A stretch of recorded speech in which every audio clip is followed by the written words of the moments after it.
오늘 저는 하나님께 쓰임받는 제자, 그런 제목입니다. 하나님께 쓰임받는 제자가 되라, 그런 제목으로 하나님의 말씀을 전가하겠습니다. 우리가 성경 말씀을 대할 때 그 말씀을 잘 이해를 하고 또 해석하고 적용하기 위해서는 성경에 쓰여진 그런 문화적인 배경이나 역사적 배경이나 이런 신학적 배경들을 이해하는 것은 너무너무 성경을 해석하고 이해하는데 중요합니다. 사도 바울이 디모데에게 디모데 후서를 쓸 때의 배경은 어떠했나, 이거를 좀 잘 알아야 오늘 본문의 말씀을 더 잘 해석할 수 있을 것 같습니다. 자, 디모데 후서를 쓸 때 왜 썼을까, 그 배경은 무엇일까 하는 것입니다. 이 디모데 후서가 기록된 시기는 AD 66에서 67년경입니다. 바울이 두 번째로 로마의 감옥에 갇혔을 때죠. 이 바울은 순교를 앞두고 마지막으로 제자인 디모데에게 간곡한 부탁과 유언 같은 편지를 썼습니다. 왜 썼을까 하는 거예요. 왜? 디모데는 이 편지를 바울이 쓸 때 디모데가 어디 있었을까? 에베소 교회의 담임 목사로 있을 때입니다. 자, 에베소 교회의 담임 목사. 에베소라고 하는 커다란 도시의 큰 교회의 담임 교역자로 이 디모데의 나이는 몇 살이었을까? 30대 후반에서 40대 초입니다. 젊은 사역자죠. 경험이 없습니다. 거기다가도 몸이 약했습니다.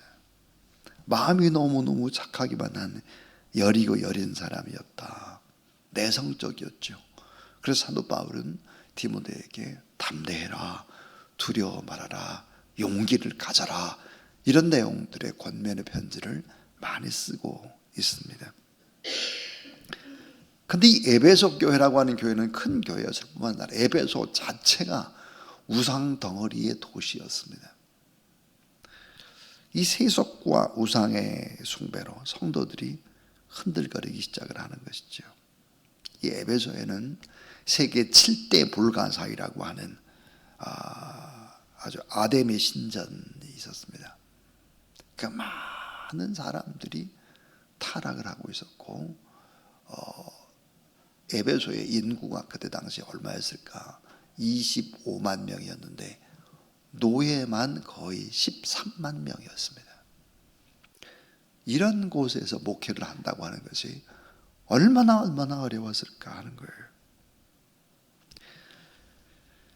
그럼 바울이 이 에베소 교회를 너무너무 아꼈습니다. 왜 아꼈냐면 3년이나 에베소에 머물면서 눈물로 교회를 개척하고 교회를 든든히 세웠기 때문입니다. 그러니까 바울은 이 에베소 교회를 너무너무 아꼈죠. 이 에베소 교회의 가장 큰 문제는 뭐였을까? 이단과 거짓 교사들이 판치고 있고 신앙은 아주 혼란 속에 빠졌고 윤리적으로 해져 있었고 디모데의 리더십이 흔들거리고 있었기 때문에 목회 서신을 쓰는 것입니다. 자, 교회를 온전하게 세우기 위해서는 지금 강력한 리더십이 필요한데 디모데는 그렇지를 못했다. 그래서 목회는 이렇게 해라. 그리고 지금 에베소 교회 상황은 이렇게 해결을 하라 라고 하는 편지를 마지막 유언처럼 쓰는 것입니다. 그래서 이제 디모데후서 1장에서는 너는 복음을 부끄러워해서는 안 된다. 복음밖에는 없다, 이런 강조를 하고 있고, 디모데후서 2장에서는 고난 속에서도 복음을 잘 지키면서 복음을 증거해야 된다. 그게 2장이고요. 3장은 말세의 환난 가운데에서 계속해서 끝없이 복음을 증거하자면 안 된다, 이런 말씀으로 권면을 하는 거죠. 오늘 말씀은 하나님께 쓰임받는 제자가 되라. 그래서 하나님께서는 언제나 세상을 변화시킬 때, 또 성도들을 성숙시켜 나갈 때 하나님은 꼭 사람을 통해서 일을 하는 것입니다. 선택된 사람들을 통해서 하나님도 일을 하신다. 그래서 쓰임받는 사람을 오늘 또 하나님이 찾고 계신다 하는 것입니다. 하나님께 합당한 제자를 찾고 또 찾는다. 오늘 이 새벽에 예배드리는 저와 여러분, 우리 모두가 다 이 시대에 하나님 앞에 쓰임받는 합당한 제자가 되기를 주의 이름으로 축복합니다. 자, 어제는 이제 제자의 정체성과 사명을 다루었다면, 오늘 실제로 교회 안에서 어떻게 말씀을 지키면서 하나님의 일꾼으로 살아가야 되는가, 구체적인 제자의 삶의 방법들을 가르치고 있습니다.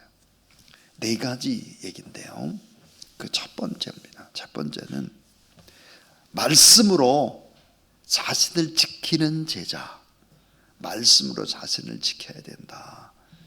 이게 내면적인 거예요. 내면적으로는 말씀으로 자신을 지키는 제자가 되어야 한다. 오늘 디모데후서 2장 15절 참 정말 귀한 말씀이죠. 암송을 꼭 해야 되는 말씀입니다. 자, 하나님께 인정받는 일꾼은 지식보다 말씀으로 자기 자신을 잘 지키기 위해서 끝없이 성찰하는 제자다 그랬습니다. 성찰이라고 하는 것은 고요한 시간이 필요하고 말씀의 묵상이 가장 중요한 것입니다. 오늘 왜 사람들이 타락을 할까요? 왜 점점점 무섭게 범죄 행위로 빠질까요? 핵심은 뭐예요? 성찰의 시간이 없어서 그렇습니다. 조용히 하나님의 말씀을 거울 삼아서 나의 내면 세계를 들여다보는 이런 조용한 말씀 묵상의 시간들을 갖지 못하기 때문에 타락하는 거죠. 말을 많이 하는 말다툼보다 진리 앞에 서고, 사람의 눈과 사람의 평가보다 하나님 앞에서 독대하면서 내면적으로 내가 하나님을 만나는 시간, 이런 시간은 너무너무 중요한 것이죠. 그 첫 번째 이제 제자는 내면적으로 말씀으로 자신을 지키는 제자다. 이게 첫 번째 얘기였고, 두 번째는 관계적인 거예요. 관계적. 자, 사람과의 관계적으로 보면 다툼이 아니라 거룩으로 승리하는 제자가 되라 그랬습니다. 다툼이 아니라 거룩으로 승리하는 제자 그랬습니다. 오늘 말씀에서 계속해서 반복돼서 나온 단어가 있죠. 그것은 뭐예요? 언어, 말에 관한 것입니다. 14절에 보니까 말다툼을 하지 말라. 16절에 헛된 말을 버리라. 17절에 그들의 말은 악성 종양같이 퍼진다 그랬습니다. 악성 종양이 뭐예요? 암덩어리죠. 잘못된 말이라고 하는 것은 악성 종양과 같은 것입니다. 쫙쫙쫙 퍼져나간다는 거예요. 그러니까 사람의 눈과 사람의 평가보다는 정말 하나님 앞에 독대하면서 들었던 많은 나쁜 말들, 이런 말들도 십자가 앞에서 다 풀어내고 용서하고, 그렇게 하지 않으면 안 된다. 악성 종양같이 퍼지는데, 그러면서 이 악성 종양처럼 나쁜 말로 다른 사람들을 전염시켰던 그 사람의 이름들을 기록하고 있습니다. 후메네오와 빌레도가 있다, 이렇게 이름을 밝히고 있습니다. 자, 후메네오와 빌레도 그랬습니다. 사람의 이름을 기록을 하는데요, 내일 성경에도 보면 또 나쁜 짓을 한 그 사람의 이름을 밝히고 있습니다. 얀네와 얌브레라고 내일 본문에 나옵니다. 자, 그러니까 바울이 늘 목회하면서 정말 힘들었던 이런 사람들의 이름은 꼭 교훈 삼아서 이제 밝힙니다. 다 밝히지는 않지만, 바울도 이렇게 성경에 기록을 하지만 하나님도 기록을 하는 것입니다. 하나님도 말라기에 보면 다 기록을 한다, 그렇게 돼 있죠. 그러니까 사실은 거룩한 싸움을 해야지 말싸움을 해서는 안 된다. 거룩으로 이기는 싸움을 하라. 그래서 빛과 소금으로 세상을 비추는 거룩의 영향력을 회복하는, 인간관계에 있어서 다툼으로 하지 말고 거룩으로 승리하는 제자가 되라. 이렇게 이제 부탁을 하고 있습니다. 진리에서 벗어난 거짓 교사와 이단들이 판을 치고 젊은 디모데는 휘청거리고 있었기 때문에 이런 권면을 바울이 하는 것입니다. 그 다음에 이제 세 번째는 인간관계가 아니라 주님과의 관계의 이야기입니다. 깨끗한 그릇으로 쓰임받는 제자가 되라 그랬습니다. 오늘 20절 말씀을 보니까 큰 집에는 금그릇과 은그릇뿐만 아니라 나무그릇과 질그릇도 있어 귀하게 쓰는 것도 있고 천하게 쓰는 것도 있나니 그랬습니다. 여러분, 큰 집이 뭘까요? 교회입니다. 교회. 큰 집, 교회죠. 교회 안에는 금그릇, 은그릇, 나무그릇, 질그릇 다 있다는 거예요. 쓰임받는 용도가 어때요? 다 다르다는 거죠. 금, 은, 나무, 질그릇. 그런데 귀하게 쓰는 그릇과 쓸 수 없는 그릇이 두 정도로 나눈다 그렇습니다. 그게 뭘까? 쓸 수 없는 그릇이 있다 그랬는데, 이 그릇이라고 하는 것은 뭘까? 성도의 마음입니다. 성도의 마음. 깨끗한 마음으로 준비된 이 제자, 깨끗한 마음을 품은 사람, 금그릇 같던 또 은그릇 같던 나무그릇 같던 질그릇 같던 깨끗하면 다 귀하게 씁니다. 교회 안에 마음이 깨끗하면 다 써요. 다 하나님이 일하세요. 일하는 것이 다 달라요. 근데 다 귀해요. 깨끗하면. 그래서 우리 기도할 때 이렇게 기도해야 합니다. 주여, 내 마음을 깨끗하게 씻으시고 비워주세요. 죄의 찌꺼기를 버리고 주의 손에 붙잡혀 쓰임받을 수 있는 마음이 청결한 자 되게 해주세요. 내 마음. 여러분, 마음이 뭐예요? 그릇입니다. 그릇.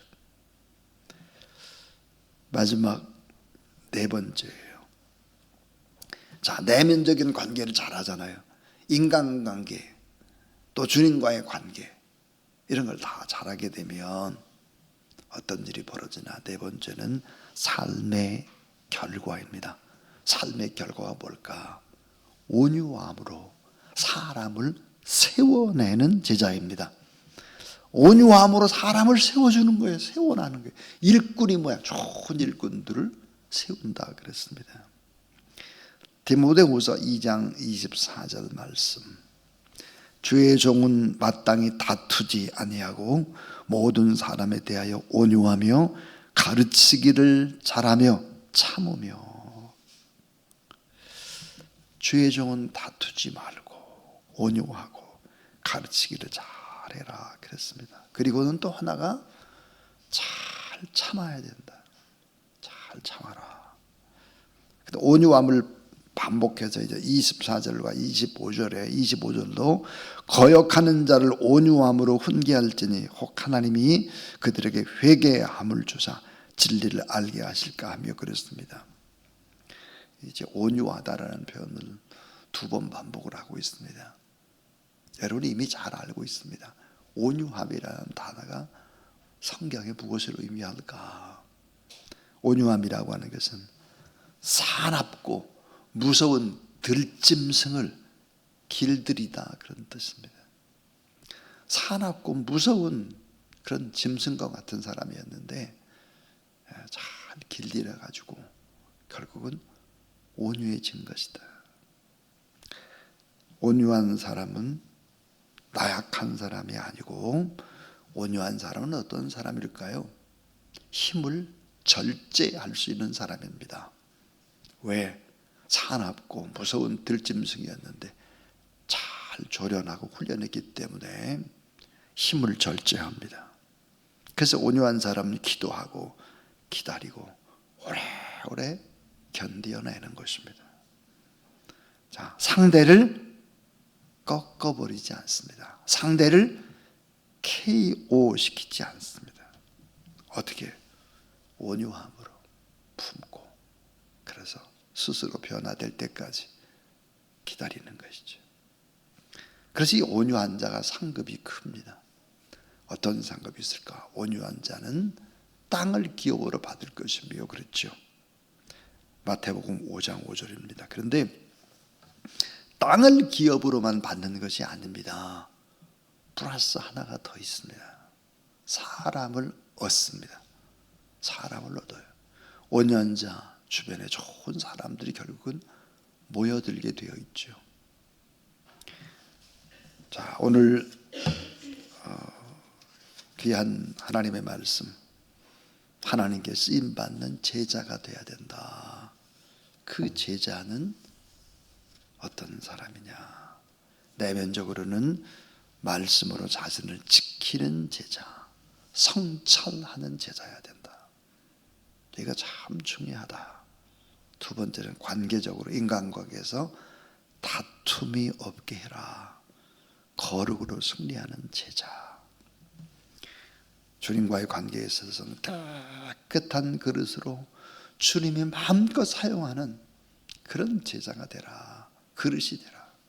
주님이 기뻐함으로 사용하는 이런 제자.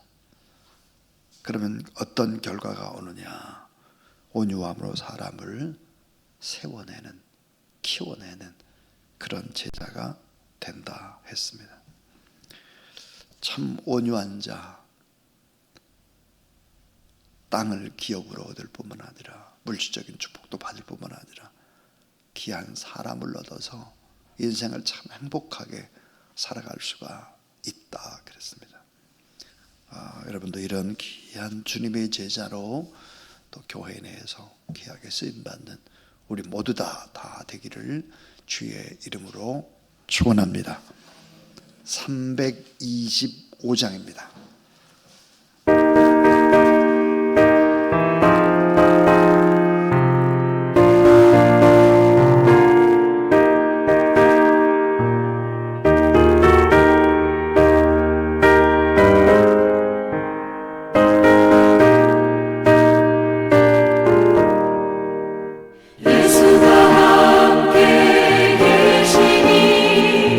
시험이 오나 겁없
아버지 감사합니다.